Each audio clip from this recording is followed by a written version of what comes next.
Bonjour à tous et merci de nous rejoindre sur Carré Politique. Marc Johannes Goudianou et Cyriac Dekenou sont mes deux débatteurs du jour. Merci, chers confrères, pour la disponibilité. Avec vous donc, nous aborderons cette actualité relative à la candidature annoncée du président Patrice Talon à l'élection présidentielle de 2021. En tout cas, la nouvelle suscite plusieurs commentaires depuis lundi dernier où un canard de la place a révélé avoir surpris une réunion au cours de laquelle l'actuel locataire de la marina a annoncé aux siens son intention de rempiler. Cette nouvelle devrait-elle surprendre quand on sait que rien, a priori, n'empêche Patrice Talon de figurer dans le starting block de cette élection? Le sujet nous intéresse et on s'arrache quelques commentaires sur cette actualité au cours du grand débat qui suivra. En second sujet, nous parlerons de cette nouvelle plateforme de l'opposition dénommée S'engager pour le Bénin. Déjà, le groupe national de contact de cette coalition a annoncé les couleurs cette semaine au travers d'une conférence de presse au cours de laquelle l'ancien député Amisetou Afo-Dioboué-les-Siens appelle à la restauration de la démocratie et de l'état de droit qui serait compromis depuis 2016 selon leurs propos. Chers internautes, le décor du 39e numéro de votre émission Carré Politique est ainsi planté. Place au débat.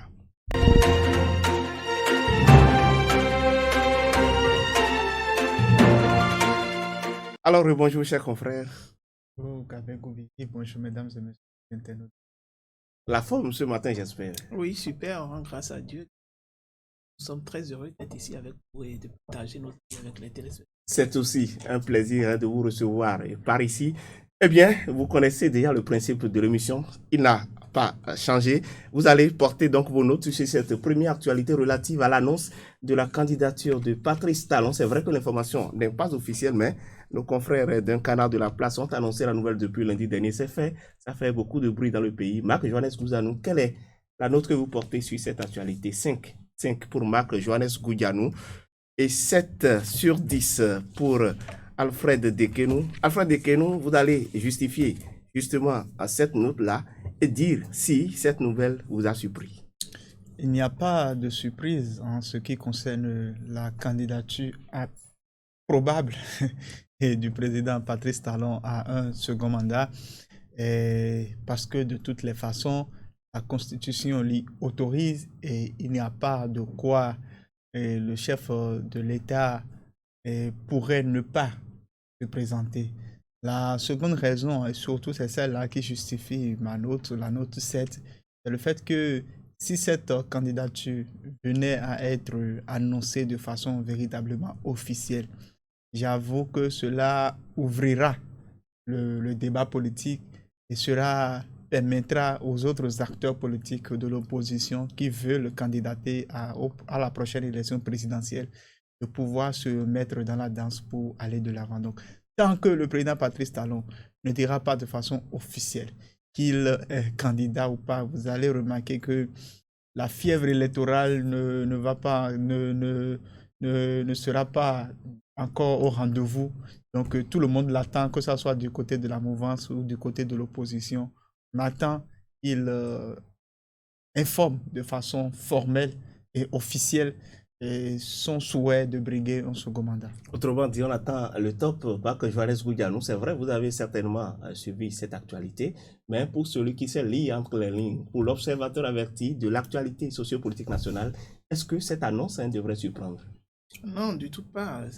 Moi, j'ai la note 5 parce que cette annonce de la candidature du président qui est sortie des coulisses n'était pas surprenant pour un observateur. Ce n'était pas un événement. C'était un non-événement, exactement tel que vous le dites, parce que on a vu la suite, la chronologie des événements politiques et on a vu toujours également la posture du chef de l'État. Et on sait que, compte tenu de la situation sociopolitique qu'on vit actuellement, ce ne serait pas évident que le chef de l'État respecte encore ou bien aille soutenir son premier engagement dans lequel il disait qu'il allait faire un seul mandat. Donc, ce volet est déjà passé de côté. Et également, vis-à-vis des engagements qu'il a, vis-à-vis de son peuple, et vis-à-vis des projets qu'il a eu, qu'il doit réaliser et qu'il n'a pas fini peut-être, c'est fort évident qu'il puisse revenir également. L'autre souci qu'on se demande, c'est vrai que l'information est venue des coulisses, mais il faut se dire que cette information n'est pas aussi officielle parce que du coup, on ne sait pas D'abord, il faut remarquer que le chef de Mais l'État quand c'est a un deux... quotidien sérieux comme Fraternité, quand c'est Fraternité Non, qui c'est-à-dire annonce, qu'on est-ce ne qu'il ne faut pas refute pas... prêter au moins plan à ça? Non, c'est-à-dire ce n'est pas qu'on n'accorde pas du sérieux à l'information ou qu'on rejette l'information. On est d'accord que le chef de l'État veut être candidat. Lui-même ne l'a pas encore dit de façon officielle, tel que Syriac l'a dit. Effectivement, il ne l'a pas dit de façon officielle. Et même s'il le disait de façon officielle, il y a beaucoup de paramètres qui vont rentrer en jeu par rapport au choix du parti qui va le porter, par exemple, par rapport au choix du vice-président, par exemple. Il y a beaucoup d'autres choses encore que le chef de l'État n'a pas encore dit. Il y a beaucoup de sujets sur lesquels il doit encore se prononcer quant à tout ce qui entoure l'annonce de sa candidature. Donc, du coup, on attend toujours que Patrice Talon puisse quand même le faire dans les règles de l'art et qu'on puisse savoir maintenant, que les opposants également puissent savoir maintenant que le chef de l'État veut forcément briguer ce second mandat. C'est vrai que pour beaucoup de détracteurs et beaucoup de personnes qui se disent surprises par cette annonce-là, c'est que le président a promis de faire un seul mandat à la tête du pays. Mais est-ce que ce n'était pas là une promesse électorale et non seulement l'ambition, la vision de faire un seul mandat ne paraissait-elle pas trop idéaliste selon vous, Syriac Dekeno? Vous savez, c'est vrai que le président Patrice Talon, le candidat Patrice Talon a émis le vœu et avait fait cette promesse-là de faire un seul mandat. Mais vous savez, il y a une grande différence entre celui qui n'exerce pas le pouvoir et celui qui, quand même, disons, rentre dans la chair du pouvoir. Et là où nous sommes aujourd'hui, nous avons en face un chef de l'État, ce qui est différent du candidat Patrice Talon.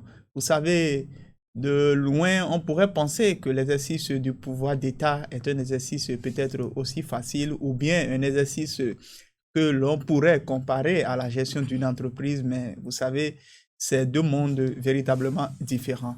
Et ce qu'il convient également aussi de dire, c'est le fait que le mot chaviserie qui était sorti juste au lendemain du rejet de cette révision de la constitution béninoise qui avait été introduite au niveau du Parlement béninois, mais qui n'avait pas eu l'approbation ou bien un vote favorable de la part des députés, pour moi, a déjà fait enterrer cette promesse de faire un seul mandat parce que effectivement, il faut le rappeler à nos internautes, dans ce projet de révision de la Constitution, il était écrit que le président de la République allait faire un seul mandat, un mandat de 7 ans. Vous voyez? Donc, la crainte et les suspicions ont tout fait d'amener les acteurs politiques de l'opposition à rejeter ce projet-là. Donc, en rejetant du coup ce projet, c'est que l'on dit à celui qui est là, chez nous, on ne fait pas un seul mandat pour dire que le parti... Mais vous voyez, donc, le président Patrice Talon aujourd'hui, s'il est candidat, et c'est une certitude, il sera candidat, cela ne devrait en aucun cas surprendre qui que ce soit. Et cela témoigne également aussi du fait que, quelque part, le président Patrice Talon, et ça c'est mon opinion personnelle, donne raison à ses prédécesseurs dans la gestion du pouvoir d'État parce que il est très facile à un candidat de dire un certain nombre de choses par rapport à celui qui exerce le pouvoir d'État. Oui. Mais lorsque l'on est dans la position véritable d'un chef de l'État, on se rend compte que ce n'est pas une tâche aussi facile que ça. Donc aujourd'hui, c'est nécessaire qu'il essaye de sauvegarder tout ce qu'il a eu à entreprendre à la tête du pays, notamment en matière de réforme. Mais celui qui avisera le moment venu, c'est le peuple. Donc le président Patrice Talon peut choisir de candidater à la prochaine élection présidentielle. Le dernier mot appartient au peuple béninois qui choisira quand même, disons, s'il faut lui accorder son suffrage ou pas. Ou pas, d'accord. On verra bien. Hein. C'est vrai que quand vous lisez cette information dévoilée par nos confrères d'un journal de la place, on n'a pas eu beaucoup d'informations sur l'identité des personnes à qui le chef de l'État a révélé cette intention de faire partie des candidats en 2021.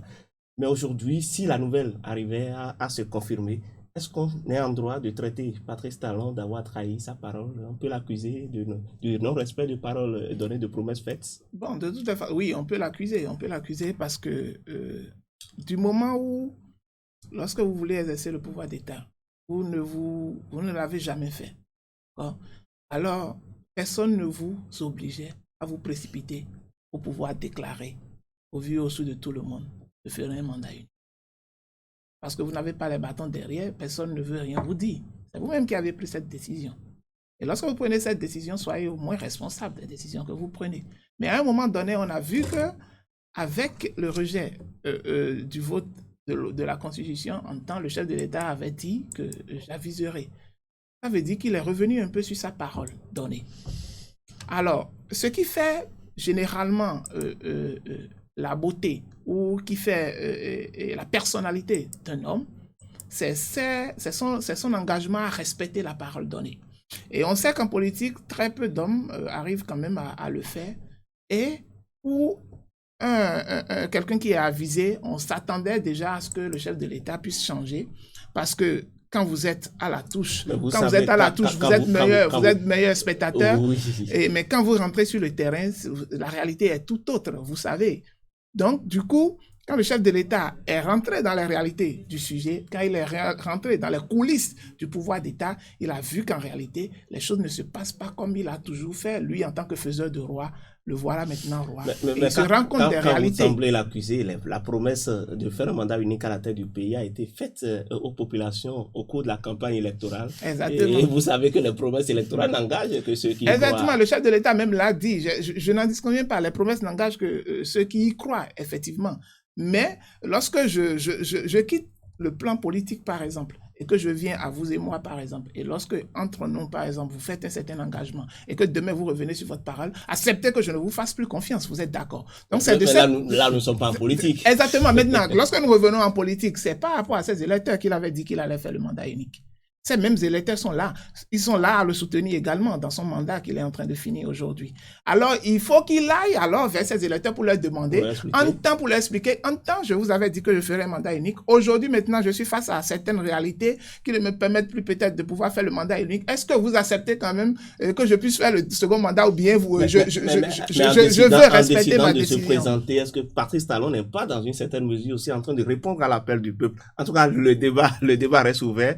Et Sirac, dès que je viens à vous, le chef de l'État, au cours d'une récente interview, a conditionné sa participation aux élections présidentielles à 3 conditions majeures. Il parlait de son bilan, de l'environnement politique en 2021, également de sa prédisposition personnelle. Est-ce qu'on peut dire aujourd'hui, si la nouvelle annoncée par nos confrères venait à être confirmée, est-ce qu'on peut dire qu'aujourd'hui, Patrice Talon, les 3 conditions qu'il a évoquées sont réunies? Non, bon, je pense en toute honnêteté que si le chef de l'État devrait se présenter pour un second mandat, cela dépendra beaucoup plus d'un premier facteur. Un seul facteur. Le facteur, c'est l'environnement politique. Vous savez, ça ne sert absolument à rien de bâtir quelque chose et de ne pas être sûr qu'après vous, quand même, disons, tout ce que vous avez eu à faire sera sauvegardé. Aujourd'hui, qu'on le veuille ou pas, si on devrait parler en termes de prédisposition, nous sommes sûrs et certains que pour un homme qui a été l'un des hommes les plus riches du pays, donc qui n'a absolument rien à foutre de tout ce qui concerne le luxe, le prestige lié à la fonction d'un chef de l'État, que le président Patrice Talon ne serait pas aussi prédisposé que ça pour faire un second mandat. Si on devrait également aussi parler de le tout premier facteur là, il parlait de son bilan. Oui, au fait, si on devrait parler également aussi en termes de bilan, je pense que le bilan n'est qu'un élément, quand même, disons, secondaire dans la prise de décision d'un chef de l'État. Mais ce qui, à mon humble avis, aujourd'hui pourrait amener le président Patrice Talon à être candidat pour un second mandat, c'est l'environnement politique. Parce que l'environnement politique béninois, il faut l'avouer, c'est un environnement favorable. C'est un environnement politique. C'est-à-dire que son souhait de se représenter dépend de 2 acteurs principaux, à savoir l'opposition et la mouvance. Lorsque vous êtes dans un environnement où, il faut l'avouer, il y a une menace permanente, quand même, disons, venant de la part des opposants qui sont prêts, quand même, disons, à tout pour reprendre le pouvoir, et que de l'autre côté également aussi, vous avez des acteurs de la mouvance qui, au-delà de tout, qu'on le veuille ou pas, vous n'avez pas forcément la certitude de ce que, après vous, ceux-là pourront quand même, disons, continuer dans la ligne droite de ce que vous avez entamé. Il y a de quoi prendre véritablement le temps de cimenter tout ce que vous avez entrepris. Là-dessus, l'environnement politique ouest l'environnement politique africain est également aussi un élément qui doit renseigner le président Patrice Talon parce que même si c'est l'un de vos plus proches collaborateurs et que vous lui laissez le pouvoir, vous n'êtes pas sûr et certain que vous ne serez pas inquiété ou bien quand même, disons, tout ce que vous avez entrepris, que l'on va continuer en ce sens. Et l'exemple de son prédécesseur est quand même, disons, palpable, puisque le président Boni Yayi a laissé le pouvoir, mais du jour au lendemain, des gens que lui-même il a contribué à fabriquer se sont retournés contre lui. Donc, ce sont quand même, disons, des éléments qui, moi, à mon humble avis, obligent ou bien peuvent quand même, disons, contraindre le président Patrice Talon à continuer.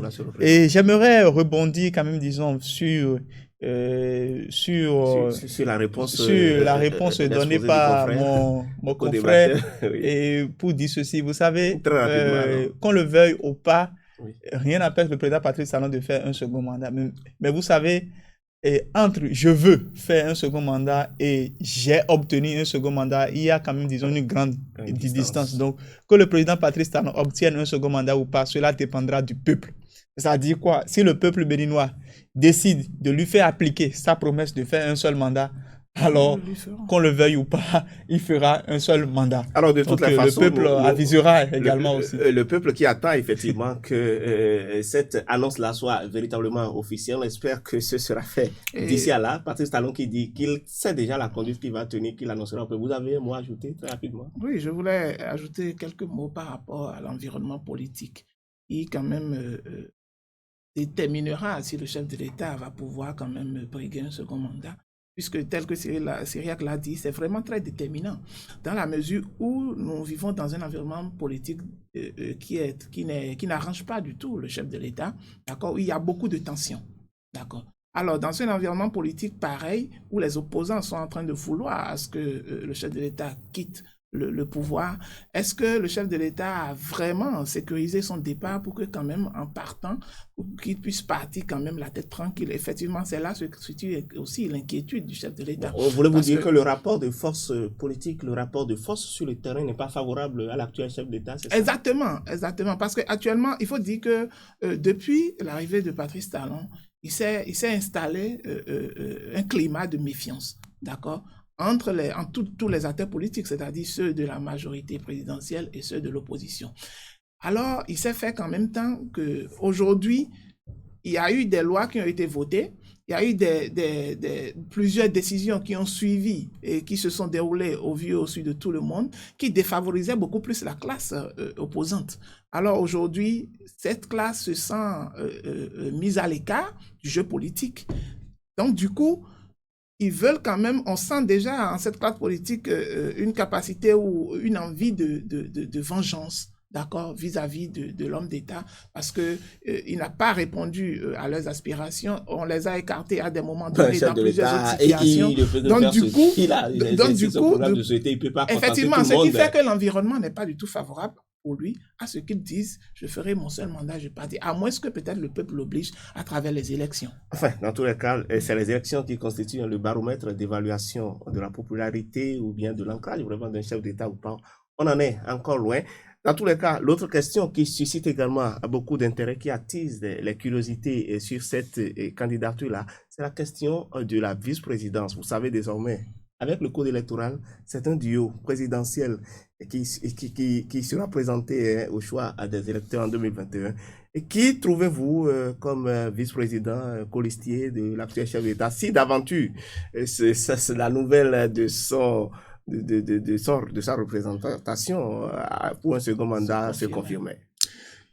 Qui trouvons-nous? Vous savez, le président Patrice Talon... C'est vrai que des noms sont avancés, donc on parle de Biotchané, d'autres... Le président Patrice Talon est connu comme un homme très discret qui, il faut l'avouer, parle très peu.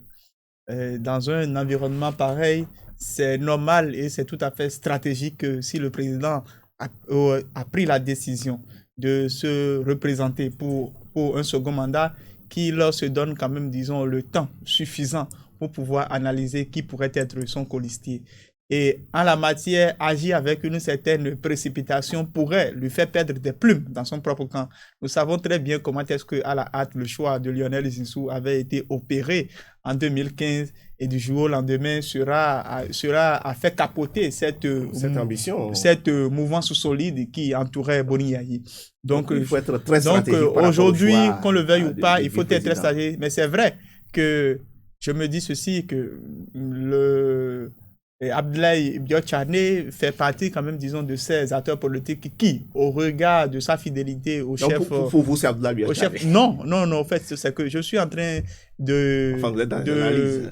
d'analyser. Et vous savez, le Bénin a ce choix-là d'adopter peut-être le modèle nigérien en matière de choix de vice-président, c'est-à-dire quoi, lorsque le président est du Sud, c'est vrai que ce n'est pas inscrit dans la Constitution, mais c'est un modèle que bon, dans la plupart des pays, surtout africains, qui sont des pays où, il faut l'avouer, les clivages ethniques et bien d'autres aspects socio-culturels sont quand même, disons, très, très présents. Donc, qu'on le veuille ou pas aujourd'hui, si le Bénin adopte, ou bien si le président Patrice Talon faisait le choix d'adopter le modèle nigérien qui voudrait à ce que ça soit quand même, disons, quelqu'un du Nord qui soit son colistier pour favoriser l'équilibre régional. Donc, je vois quand même, disons, Abdoulaye Biotchane ou bien, bon, son ministre de l'Intérieur. Non, bon, il a dépassé.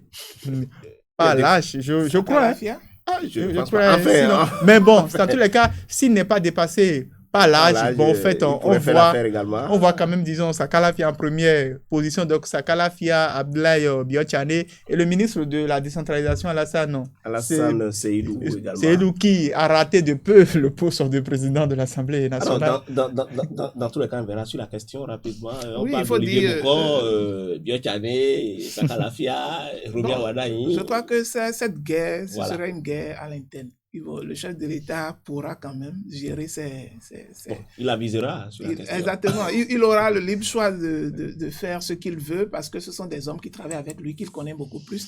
Donc, il pourra choisir celui qui pourra mieux occuper le poste de vice-présidence et également pour pouvoir quand même satisfaire les besoins des concitoyens également. D'accord, merci. S'engager pour le Bénin, c'est cette nouvelle coalition née et portée sur les fonds baptismaux, je crois, le 3 octobre dernier, présidée par l'ancien ministre des Finances contraint à l'exil depuis et quelque temps. C'est Komi Koutié, voilà, j'y arrive. Alors, vous allez porter votre note sur cette actualité avec leur sortie médiatique effectuée mardi dernier, au cours de laquelle ils ont évoquer un peu les ambitions de cette coalition, de cette plateforme Marc Johannes Goudianou. 5, vous maintenez vos 5 et 6 pour Syriac de Kenou. Marc Johannes et Goudianou. Aujourd'hui, est-ce qu'on a encore besoin d'un nouveau front pour l'opposition? C'est justement, bon, moi je pense personnellement que l'opposition a besoin quand même d'une réorganisation. Parce que on a vu tous ces mouvements ou toutes ces coalitions qui sont en train de naître de part et d'autre, et sans avoir une synergie d'action. Or, ce qui était souhaitable, c'est que vous vous opposez à un système, j'espère, pas à un homme, à un système. Alors, si c'est un système, ça veut dire que c'est par rapport aux idéaux et par rapport aux réalisations ou au fonctionnement de ce système-là. Alors, qu'est-ce qu'il serait mieux de faire? C'est de concerter quand même vos efforts pour pouvoir ensemble vous unir pour défendre ce que vous voulez défendre, pour pouvoir quand même avoir l'assentiment du peuple. Mais du coup, lorsque vous allez en rang dispersé, vous éparpillez vos énergies. Et lorsque vous éparpillez vos énergies, le résultat que vous voulez obtenir ne sera pas un résultat fini. Et c'est ce que moi je demande plutôt à l'opposition. Pourquoi ne pas quand même s'entendre pour que les plateformes qu'ils ont créées ici et là puissent s'unir pour pouvoir constituer une seule plateforme.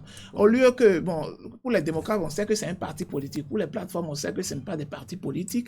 Mais on peut créer une seule plateforme qui va quand même tirer le lien des autres plateformes pour pouvoir avoir une seule identité. Donc il faut plus de synergie, plus de cohésion dans l'action. C'est ce qui est déploré chez les gens de l'opposition, et je l'ai toujours dit. C'est comme si chacun va en rang dispersé, pour pouvoir soutenir, ou bien lorsque vous créez votre coalition, vous voulez que les autres adhèrent, l'autre aussi crée sa coalition, il veut que les autres adhèrent, donc, et ainsi de suite. Il y a une guerre de leadership. Exactement, il y a une guerre de leadership. Alors c'est vrai, on a connu la résistance, et on a parlé également du collectif de l'ordre démocratique et républicain, le CODER, présidé par une certaine Célestine Zanon. Aujourd'hui, c'est la dynamique s'engager pour le Bénin. Est-ce qu'aujourd'hui, on a besoin de tout ça véritablement pour faire face, pour changer les choses qui sont dénoncées? J'ai donné la note 6 parce que pour moi, c'est un signe évident de l'existence d'une démocratie au Bénin.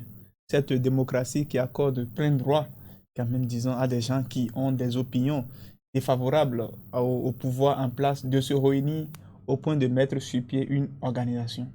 C'est le plus important, à mon humble avis. Maintenant, les 4 autres points que je n'ai pas su donner à cette opposition, à cette nouvelle initiative, résultent du fait que aujourd'hui, c'est vrai, nous avons en face une opposition hétéroclite. Et c'est d'ailleurs ce qui est déplorable, comme le disait mon confrère, parce que lorsque vous avez en face un homme très méthodique, méticuleux, et il sait là où il va, le mieux c'est d'adopter autre stratégie. Et cette stratégie qui pourrait marcher ne serait rien d'autre que la stratégie de l'union. Vous savez...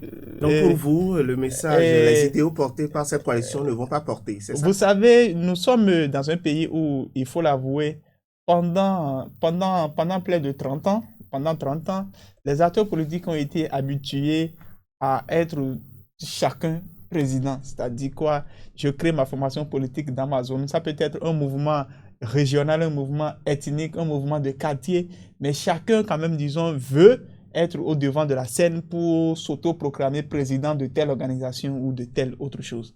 Et c'est malheureusement ce qui, pendant longtemps, a parasité l'environnement politique béninois et qui a rendu difficile aux acteurs politiques l'acceptation de la réforme du système partisan. Vous voyez, parce que l'on pense que la démocratie rime avec cette anarchie, cette possibilité donnée à tout le monde de faire ce qu'il veut, quand il veut et comme il veut. On a connu le cas de l'USL, on a connu le cas, quand même, disons, du parti Restaurer l'espoir de candidat Zanaï, on a connu le cas des FCBE, on a connu le cas des démocrates, et maintenant, on a connu le cas de CODER, et finalement, une autre initiative. C'est vrai que cette effervescence, dans le bon sens du terme, au niveau de l'opposition, devrait nous amener à comprendre combien de fois nous sommes dans un état démocratique où les gens sont libres de s'organiser, mais de façon efficiente et de façon stratégique. Je ne crois pas que cela arrange une opposition qui veut conquérir le pouvoir d'État. Le mieux pour ces différents acteurs, c'est de se réunir et de rester ensemble. Pourquoi? Parce que qu'est-ce qui a créé cette division, cette fissure au niveau des FCBE? C'est cette incapacité des différents acteurs à s'accorder sur un modèle donné. Et ne soyez pas surpris que du jour au lendemain, quand même, disons, certains de ces acteurs-là fassent des déclarations pour rejoindre la mouvance. Et j'aimerais finir... C'est possible selon vous? Et j'aimerais finir par, quand même, disons, ces propos un peu cocasses d'un humoriste camerounais qui disait ceci: pourquoi vous voulez que des opposants s'unissent? C'est là où il y a du manger que les gens ils s'unissent. Là-bas, les gens, ils ont faim. Donc, c'est vrai que vous caricaturez un peu la situation. Donc, en fait, en toute honnêteté, j'avoue que c'est bien qu'il y ait de multiples initiatives, mais en toute honnêteté, ce ne sont pas des initiatives qui pourraient permettre à l'opposition béninoise de conquérir le pouvoir d'État.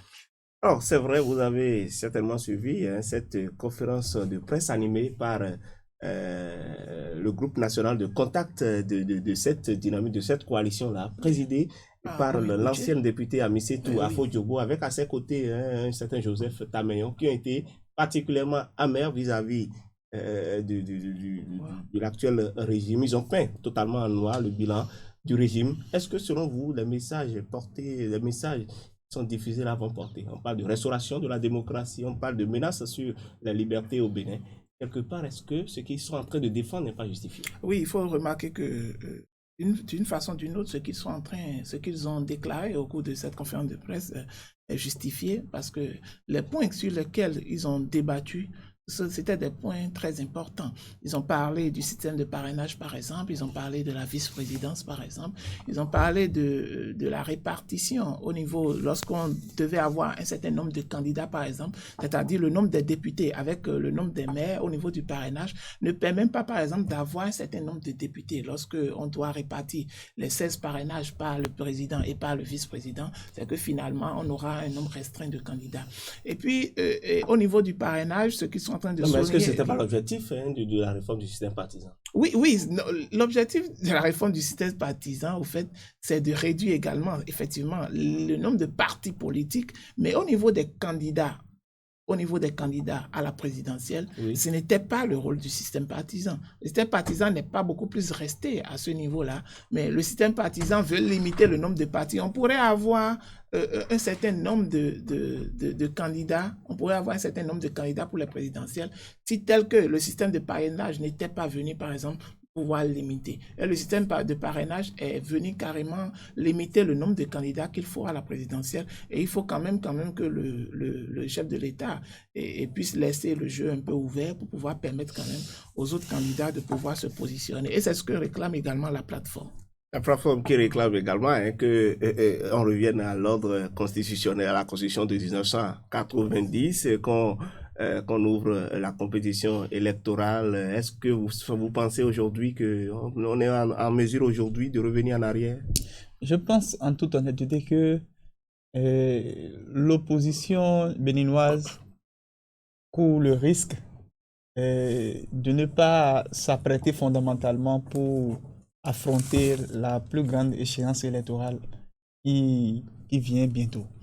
Vous savez, là où nous sommes aujourd'hui, le plus important n'est plus, quand même, disons, à faire de tintamarre autour d'un certain nombre de choses et pour lesquelles on a la certitude que le pouvoir ne va pas faire, quand même, disons, de recul.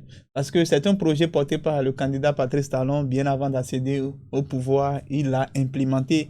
Et si c'était le genre de chef de l'État qui recule devant les contestations, devant quand même, disons, les critiques et autres, je peux quand même, disons, vous certifier qu'il aurait reculé depuis bien longtemps. Mais l'opposition devait être beaucoup plus responsable en acceptant, c'est-à-dire quoi, ce qui a l'existant, maintenant de se donner les moyens d'affronter. Vous savez, lorsque l'on vous dit, c'est pas ce couloir-là que l'on va passer, ok, il n'y a pas de souci, mais écoutez, unissez-vous et donnez-vous tous les moyens d'affronter, sur la base de ce qui est mis. D'accord, merci. On espère que les opposants sont à l'écoute et qu'ils